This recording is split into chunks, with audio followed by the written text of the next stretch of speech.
2012년 5월 26일 새벽, 한 여성이 가슴에 총을 맞아 사망한 채로 발견되었습니다. 더욱 비극적인 것은 그녀가 임신 중이었다는 것입니다. 범인은 정신병을 앓고 있는 이웃으로 의심되었으나 친구의 폭로로 남편 세트 태셜의 잔혹한 음모가 드러났습니다. 무슨 일이 있었을까요? 리자 콜드웰은 고등학교에서 미래의 남편 세트 태셜을 만났습니다. 둘 다 학교 볼링팀의 일원이었습니다. 그들은 2011년 10월에 결혼했고 리자는 곧 임신했습니다. 리자는 자신의 가족을 갖고 싶어 했기 때문에 임신 사실에 매우 기뻐했습니다. 세트 역시 아버지가 되는 것에 대해 열정적이었습니다. 리자는 미국 아이오와 주 워싱턴 카운티 교도소에서 일했으며 와펠로 카운티 보안관 사무소에서도 일했습니다. 그녀는 언젠가 범죄 수사관이 되고 싶어 했습니다. 리자는 와펠로 카운티 부보안관인 아버지 토드 콜드웰을 매우 존경했습니다. 그러나 리자가 임신 17주째일 때 비극이 닥쳤습니다. 2012년 5월 26일 새벽, 토드는 딸에게 나쁜 일이 생겼다는 전화를 받았습니다. 토드가 현장에 도착했을 때 동료들은 그가 딸과 사위의 집에 들어가지 못하게 막으려 했지만 실패했습니다. 토드는 침대에 누워 가슴에 총을 맞은 딸을 발견했습니다. 토드는 리자가 이미 사망한 것을 알았습니다. 세트는 경찰에게 자신이 아침 5시쯤 샤워를 하기 위해 일어났고 리자는 몇 분 더 자고 있었다고 말했습니다. 세트는 총소리와 침입자가 집을 떠나는 소리를 들었다고 주장했습니다. 그는 밖으로 달려나갔지만 아무도 보이지 않았고 그 후 911에 전화를 걸었습니다. 세트는 경찰과 이야기할 때 매우 화가 나 있었고 아내와 태아를 살해한 범인이 누구든지 간에 죽이겠다고 주장했습니다. 한편 토드는 딸을 죽인 사람이 누구인지 알고 있다고 생각했습니다. 그는 그 사람이 리자와 세트의 이웃인 브라이언 테이트라고 추측했습니다. 브라이언은 편집성 정신분열증 환자였고 과거에 이웃들과 여러 문제를 겪은 적이 있었습니다. 리자가 살해되기 3달 전 세트는 브라이언이 자신의 마당에 있는 것을 보았다고 말했습니다. 이후 브라이언은 누군가 자신의 마당을 망가뜨렸다고 경찰에 신고했습니다. 토드는 브라이언이 거짓말을 하고 있다고 믿었습니다. 경찰은 브라이언이 권총을 가지고 있다는 사실을 알고 있었습니다. 경찰은 여러 번 브라이언과 이야기를 나누었지만 그에 대한 증거는 없었습니다. 브라이언의 어머니는 사건 당일 아들이 10시 30분까지 잠을 잤다고 증언했습니다. 그러나 경찰은 브라이언을 완전히 배제할 수 없었습니다. 2012년 5월 26일 오후 1시쯤 세트는 다시 경찰서로 불려갔습니다. 경찰은 그날 아침에 다른 일이 있었는지 물었지만 세트는 아니라고 대답했습니다. 세트는 조사관에게 리자가 아직 집에 있는지 물었고 더 이상 그녀가 누워있는 모습을 보고 싶지 않다고 말했습니다. 세트는 브라이언이 리자를 죽였다고 계속 주장했습니다. 세트가 경찰서에 있는 동안 그의 친구 콜튼이 놀라운 정보를 제공했습니다.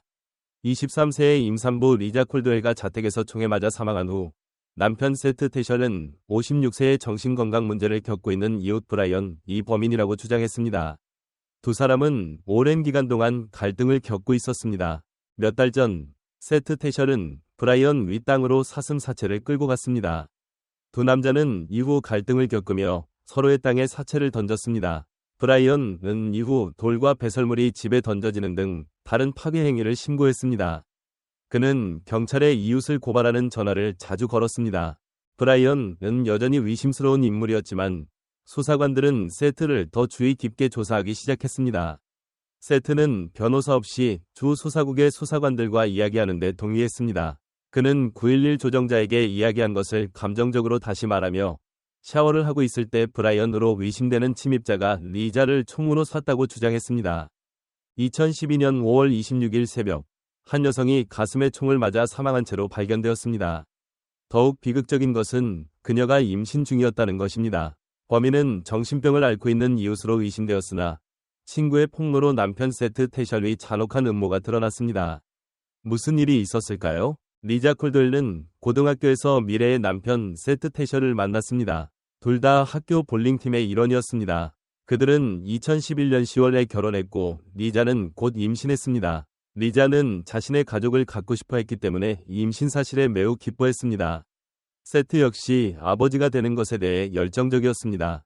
리자는 미국 아이오와 주 워싱턴 카운티 교도소에서 일했으며 와펠로 카운티 보안관 사무소에서도 일했습니다.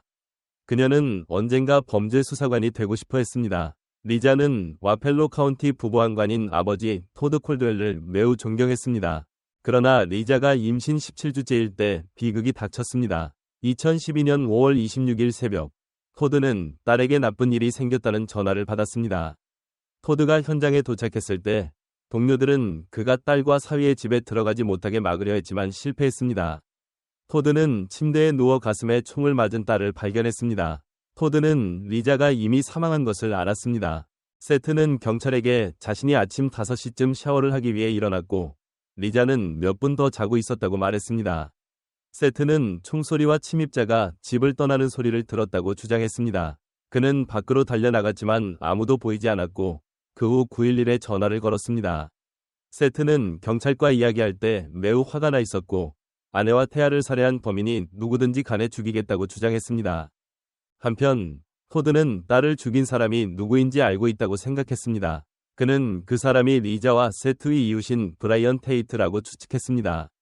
브라이언은 편집성 정신분열증 환자였고 과거에 이웃들과 여러 문제를 겪은 적이 있었습니다. 리자가 살해되기 3달 전 세트는 브라이언이 자신의 마당에 있는 것을 보았다고 말했습니다. 이후 브라이언은 누군가 자신의 마당을 망가뜨렸다고 경찰에 신고했습니다. 토드는 브라이언이 거짓말을 하고 있다고 믿었습니다. 경찰은 브라이언이 권총을 가지고 있다는 사실을 알고 있었습니다. 경찰은 여러 번 브라이언과 이야기를 나누었지만 그에 대한 증거는 없었습니다. 브라이언의 어머니는 사건 당일 아들이 10시 30분까지 잠을 잤다고 증언했습니다. 그러나 경찰은 브라이언을 완전히 배제할 수 없었습니다. 2012년 5월 26일 오후 1시쯤 세트는 다시 경찰서로 불려갔습니다.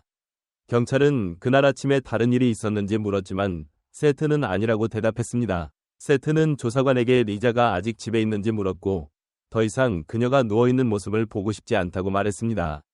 세트는 브라이언이 리자를 죽였다고 계속 주장했습니다. 그러나 수사관들은 불안한 비밀을 발견했습니다. 세트가 경찰서에 있는 동안 그의 친구이자 동료인 콜튼이 경찰에 나타났습니다.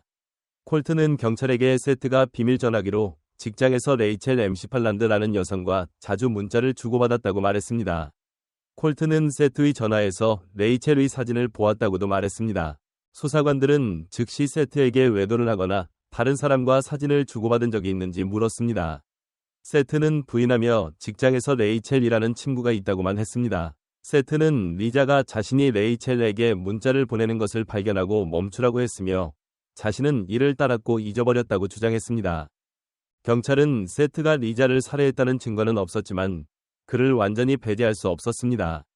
경찰은 세트와 리자의 또 다른 친구와 이야기를 나누었습니다. 그 친구는 사건 발생 10일 전까지 그들과 함께 살았으며 리자와 세트가 아이를 맞이하기 위해 방을 정리하고 있었고 자신의 어깨 수술로 인해 떠났다고 말했습니다. 그 친구는 자신이 권총을 가지고 있었으나 세트와 리자 집에 두고 왔다고 인정했습니다. 세트는 자신의 총기 목록을 작성하도록 요청받았지만 그 친구의 권총은 언급하지 않았습니다.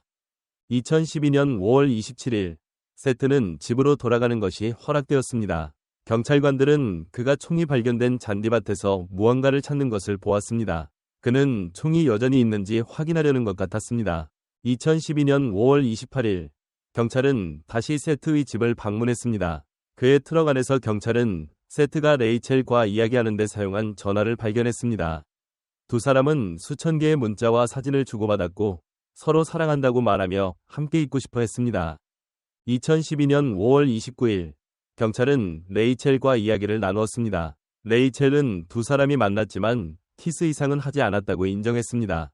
그러나 경찰은 그녀가 진실을 말하지 않는다고 믿었습니다. 레이첼은 세트가 아내를 떠나지 않을 것이라고 믿고 관계를 끝내기로 결정했다고 말했습니다. 사건 발생 2주 전 그녀는 세트에게 결혼 생활을 끝내거나 자신을 잃을 것이라는 최후 통첩을 했다고 말했습니다.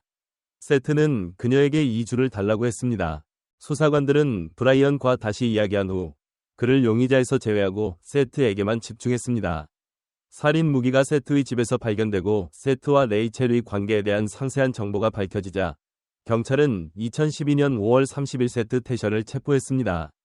그는 리자의 수갑으로 체포되었습니다. 세트는 1급 살인과 임신 종결 혐의로 기소되었습니다. 세트의 첫 두 재판은 배심원단이 만장일치로 결론을 내리지 못해 종료되었습니다.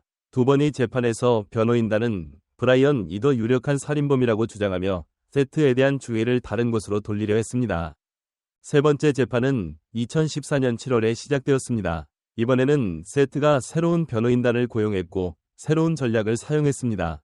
브라이언에게 초점을 맞추기보다는 사건이 부실하게 조사되었고 충분히 검토되지 않았다고 주장하며 중요한 증거가 충분히 조사되지 않았다고 강조했습니다. 또한 다른 용의자들에게 책임을 돌렸습니다. 한편 검찰 측은 세트가 애인과 함께 있기 위해 아내를 살해했으며 자녀 양육비를 지불하지 않기 위해 그랬다고 주장했습니다. 한 메시지에 따르면 세트는 동료에게 5월 25일에 아내와의 모든 일을 끝냈다고 말했고 이는 리자를 매우 슬프고 화나게 했습니다. 다음 날 세트는 리자를 총으로 쐈습니다. 그는 총을 숨기고 깨끗하게 샤워한 후 911에 전화를 걸었습니다. 2014년 9월 배심원단은 마침내 세트가 1급 살인 및 임신 종결 혐의로 유죄임을 결론지었습니다. 세트는 리자뿐만 아니라 태어나지 않은 자녀도 살해했습니다. 사람들은 세트가 브라이언 위 마당을 망가뜨린 사람이라고 믿었습니다. 브라이언은 세트를 잘 알지 못했지만 정신병 때문에 의심을 받았습니다. 세트는 가석방 없는 종신형과 추가로 25년형을 선고받았습니다. 그는 항소했지만 기각되었습니다. 이 사건에 대해 어떻게 생각하시나요? 댓글에 의견을 남겨주시고 좋아요와 구독도 잊지 마세요. 다음 영상에서 뵙겠습니다.